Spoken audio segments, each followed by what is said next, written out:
The third and final day of preseason testing from Barcelona is now over. There was plenty of drama both on and off the track. We're going to get into everything from this final day, all of the times and all of the total laps completed by all of the teams and drivers, and talk about some of the big highlights as well. So let's get straight into it. It might be a brand new era, but some things stay the same, and it is a Mercedes 1-2 with Lewis Hamilton ahead of his teammate George Russell, and guess what, it's also a Red Bull 3-4 as well. Lewis Hamilton set the quickest time on the C5 tyre, which is the softest compound, with a time of 1 minute 19.138, which is the quickest time we've seen over the last 3 days, and even down to Max Verstappen, he only set his time on the C3 tyre with a 1 minute 19.756 with their two teammates in between them. Sebastian Vettel completed the top 5, however, Aston Martin did not have the best of days because they did have to retire early with a reliability issue, and right behind Seb we have the two Ferraris of Charles Leclerc and Carlos Sainz, with Carlos doing 92 laps, which was very impressive, and then the highest amount of laps of the entire day was Alex Albon in the Williams, just ahead of his teammate Nicholas Latifi. And the really interesting thing about Williams is that for the most part, most of the teams that run 2 drivers in one day, they give one of their drivers the morning session and the other driver the afternoon session, but Williams kind of did this strange thing where they had their drivers basically go in and out of the car, so both of them got to drive it in the morning session and the afternoon. It was a little bit crazy, but yeah, fair play to Williams and Alex Albon doing 94 laps over the course of the entire day. And just outside of the top 10, we have Lando Norris in the other McLaren, who of course went quickest on day 1.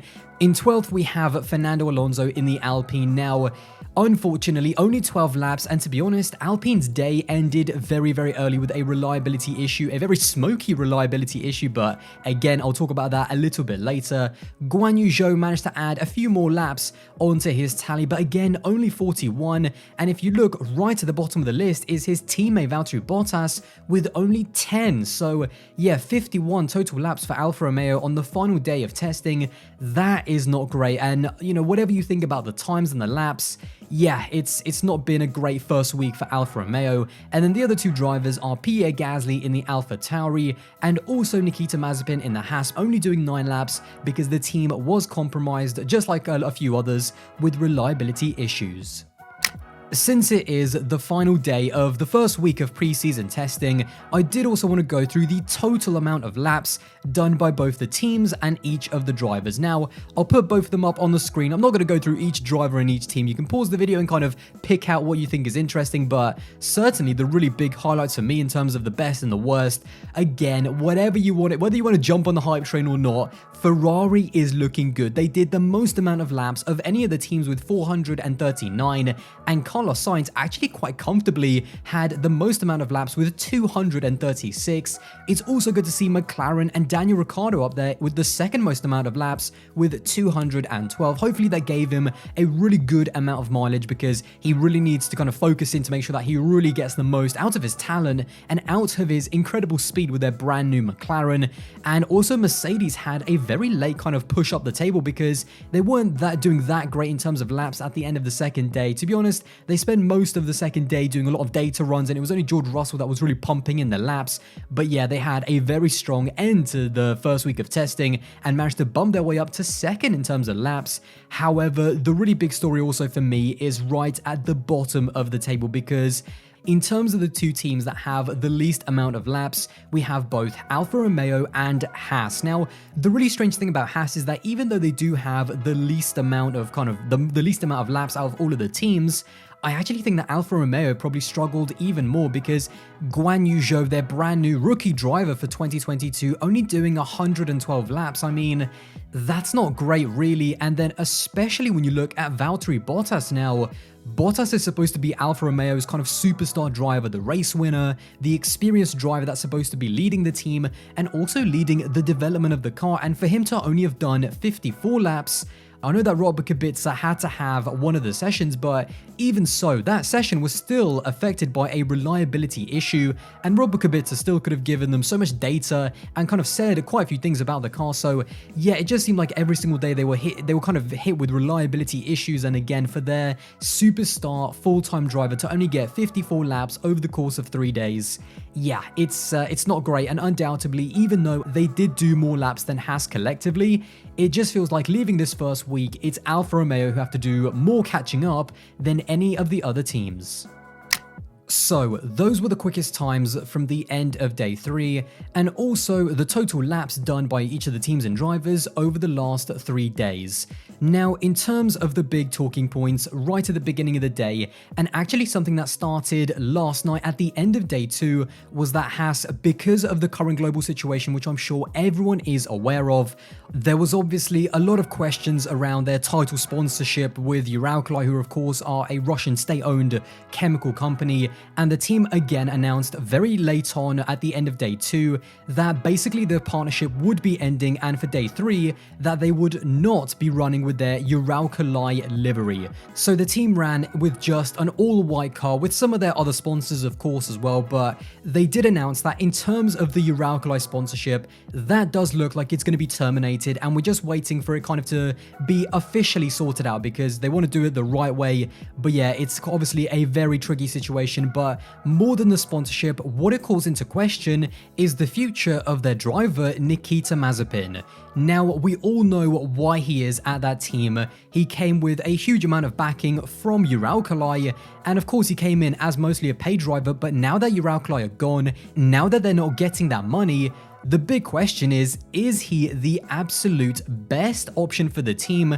And if not, if he's not bringing that money, who should be there instead? Now, the reason why this is such an interesting question is because if they are going to replace him, surely you would have to do it kind of before the first proper test, because if you are going to put someone else, and there's loads of names being thrown about, so I'm not going to get into who can replace him now, but if you are going to replace Mazepin for 2022, surely you want to give your brand new driver a full week of testing at Bahrain with your brand new car. So yeah, this is a story that I'm sure is going to be developing very fast. Now, maybe they do want to keep Nikita Mazepin. Maybe the fact that he's been at the team, you know, for over a year now, and the fact that he's already settled, maybe he is in their eyes the best option. But yeah, it certainly did not sound like it. And again, from my point of view, if you are going to replace him with anyone else, surely you give your brand new driver 3 days of testing with your brand new car. So again, it'll be interesting to see how Haas go with this, but no doubt they've got to make their minds up pretty soon. In terms of the on-track action, it was chaotic to say the least. There was basically 5 teams that had close to no running in the afternoon session, and not only that, in the morning session alone, we got 5 red flags. First of all was the Alpine of Fernando Alonso. Now, the really difficult thing for Alpine is that in the first 2 days, they were actually running their brand new power unit detuned, so they weren't having great kind of numbers in terms of straight line performance.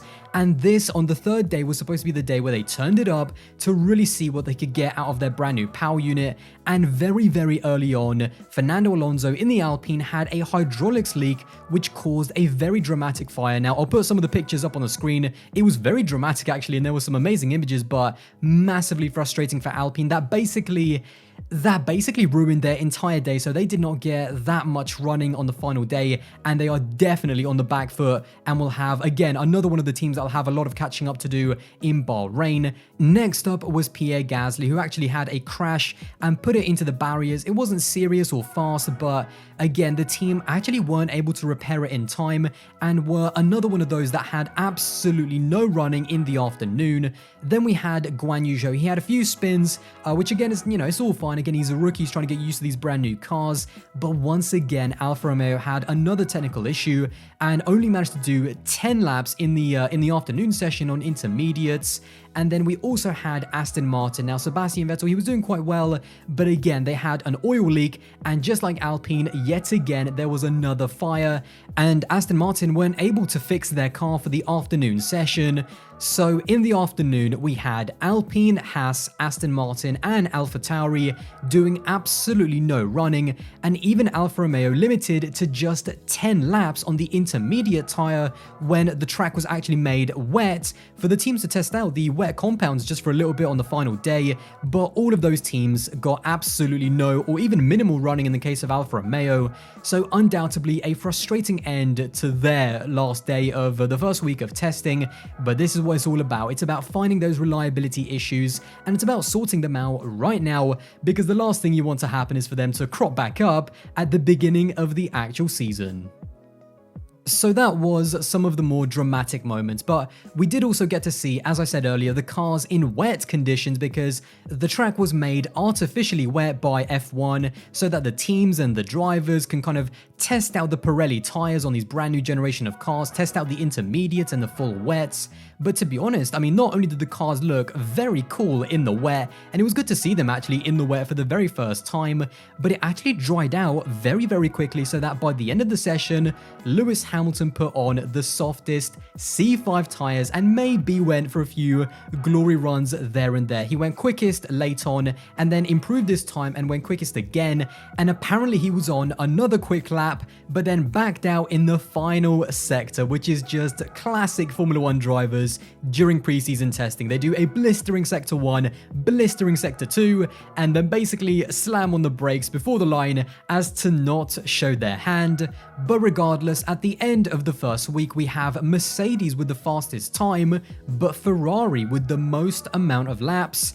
And that is it. Week 1 from Barcelona is complete, and next time out will be at Bahrain.